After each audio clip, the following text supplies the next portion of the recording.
Before we get into this video, I want to give a warning. The content in this video covers sensitive topics, including DV and a tragic event that deeply affected the paranormal community. While I usually approach the paranormal with a skeptic eye, I won't be doing that here. There won't be any jokes, and I won't be debunking anything. It just wouldn't feel right for this story. If you or someone you know is in a violent relationship, I've included resources in the description below.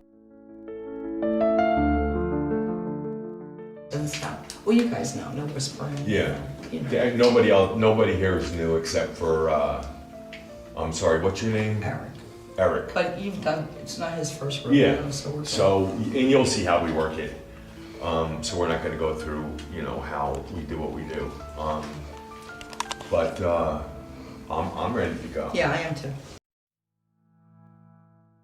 Mark and Debby Constantino were paranormal investigators, specializing in EVPs. For all of you who do not know what that is electronic voice phenomena. And while I'm not debunking anything, I will say that people are 50-50 when it comes to using audio recorders to capture ghostly voices in real time. One side thinks that it's completely real, while the other side thinks it's a case of auditory pareidolia, which is a fancy way of saying that you're pretty much hearing things. Our brains are funny. We like to see patterns, which is why an outlet looks like a face. Well, if you put that to your hearing, that's the auditory version of that. But Debby Constantino was really into the paranormal, while her husband Mark was not really that much into it. Well, not until he met Debby. But here is something that's really kind of weird about this case. There is nothing online on what they were like before they ended up on Ghost Adventures. Not where either of them were born, not really much about their childhood. So there is no backstory that I can go off of. What is known is that Debby had a long-standing interest in the paranormal since her childhood. She met Mark as an adult, and the two have at least one daughter, who I will get into more later, but for now, this is the intro to this story. I want to apologize. As much as I wanted to look more and more into Mark and Debby Constantino, well, the less that I found about them. And unfortunately, I had to sit through podcasts with people who have no idea half of what they're talking about. One didn't even know what EVP stood for, and I had to shut that one off. If you're not going to go into the effort to figuring out what EVP stood for, when that was what Debby was a specialist in, then I am going to wonder how much info in your podcast is accurate. But anyways, this is unfortunately going to be a shorter video, as now I'm going to go into what happened to Mark and Debby Constantino.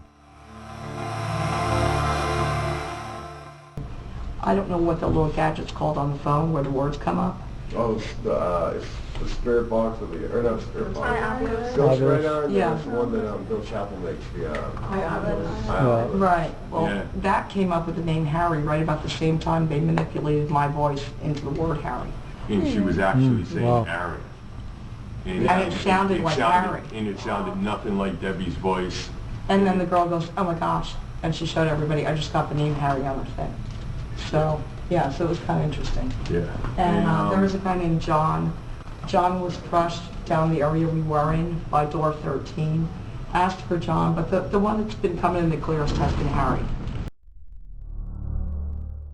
Now, I could talk about their first appearances on Ghost Adventures, but with how Zach Bagans handled their deaths, commenting on it on his dumb documentary, or the whole trying to contact them on an episode of Ghost Adventures, I don't really feel like giving him that much attention. In truth, I could also show those moments, but Zacky Wacky has an issue with a lot of things. And mostly, I don't feel like getting this video copyright struck to hell, so let's fast forward. And if you didn't know, and if it wasn't clear already, they were pretty much famous for showing up on Ghost Adventures. And they used this fame to further make appearances at conventions, ghost tours, and even hosted their own EVP group sessions. Like I said, Debby considered herself an EVP specialist. While everything seemed okay, with what looked like a happy marriage, with a couple having one daughter, this is what the public was supposed to see. In truth, what was behind the scenes seemed more violent and argumentative than anything else. So let's start with Debby's arrest. In July of 2012, Debby tried to stab Mark, which caused Mark to take out a restraining order against Debby. Why did she try to stab him? I don't know. There's no real information about it. Just that the next day, Mark decided to rescind the restraining order. From what people close to the couple have stated in the past, these violent actions didn't happen in the beginning of the marriage, but over time, they became an occurrence. And it wasn't just Debbie being violent towards Mark either. But we will get into that. But first, we need to go over more of Debbie. In 2015, Mark again put a restraining order out against Debbie because she tried swinging a knife at him. In August of 2015, Debbie moved out of the house and she filed her own restraining order against Mark, as well as filed for divorce. According to Debbie, Mark had a couple of times harmed her, grabbing her by the throat and holding her tight until she passed out. I am trying to be YouTube friendly, but hopefully that gives you the idea of what she was going through, according to her. Now, I'm not an expert, and most of the time, I do not like putting my own theories out there. And I do want to say this before I give my own opinion. This is the opinion of an idiot who could or could not be reading too much into the situation. But from what this sounds like, Debbie trying to stab Mark and also swinging a knife at him. Reading what Debbie wrote in her reasoning for getting in a restraining order reads like she was trying to defend herself. Again, I want to say I do not know every aspect of what was going on in this situation. And I really do hate putting my own opinions out there, especially when that could sway people to agree with me, knowing that I could be wrong. But that's what it sounds like to me. But again, I am an idiot online with only knowledge from the internet. But there is one incident that drove me to this line of thinking, and that happened on August 7th, 2015. You see, Debbie had moved out on August 5th. The restraining order she filed wasn't done until August 10th. So here's what happened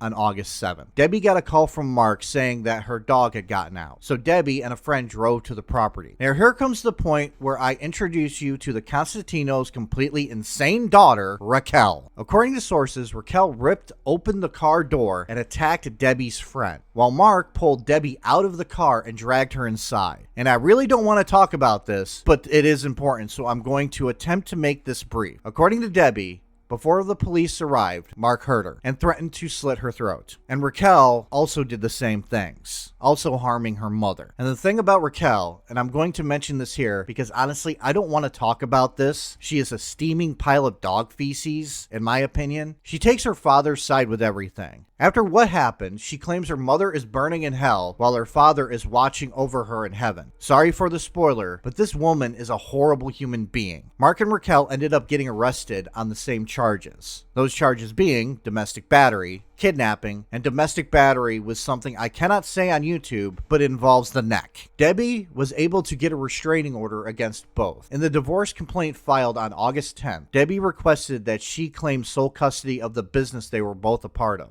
as she was the one who started it. This business was pretty much her standing in the paranormal field, which she claimed that Mark only came along for the ride, and he had lost all credibility. It kind of shows in Ghost Adventures, if you watch episodes they're in, Debbie does all the work of being front and center, while Mark stands by just kind of being quiet. But this takes us to September 22nd, 2015, and by the end of that day, 3 people would be dead.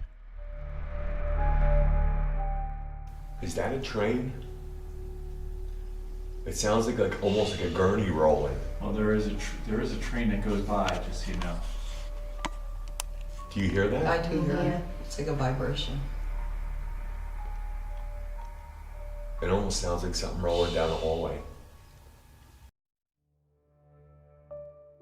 On September 22nd, 2015 at 6:31 a.m., Reno police received a call. The call was from one of the roommates of 55-year-old James Anderson. When that roommate had come home, she found him dead of a single gunshot wound to the head. His other roommate was missing. That roommate was Debby Constantino. When police looked into Debbie, they found the history of domestic issues with Mark. So they put 2 and 2 together and went looking for Debbie. Using her cell phone, they were able to track her to an apartment in Sparks, Nevada. The owner of the apartment was Raquel Constantino. Police arriving there found Mark's car outside. At 11 a.m., police went to the door to try to make contact, where they heard gunfire inside and Mark telling them to retreat, and that it was a hostage situation. Police did just that. They went to a safe distance and tried to get Mark to surrender to police. SWAT and negotiators made it to the scene, and negotiators were able to get into contact with Mark. What they spoke about, I don't know. Was Debbie alive at that point? It seemed that she was. But police wanted a peaceful outcome, and it seemed to work. That was until 1:15 p.m. when police heard a gunshot, followed by another. In the end, Mark took the lives of James Anderson, Debby Constantino, and himself.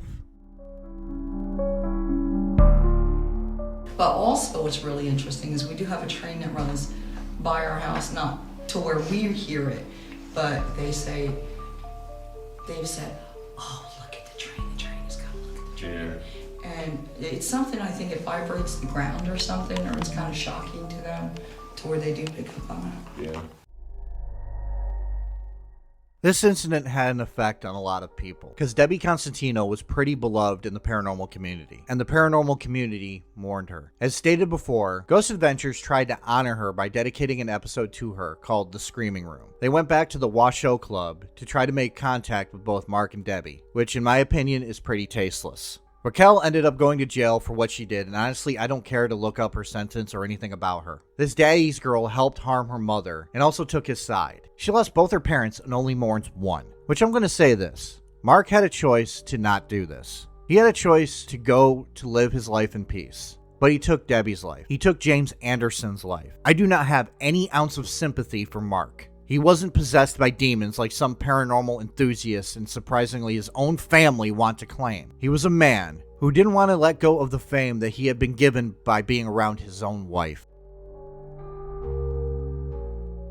On that trip, we were joined by investigators Mark and Debby Constantino, who were intimately connected to the Washoe. The memory of their passing makes this investigation all the more emotional.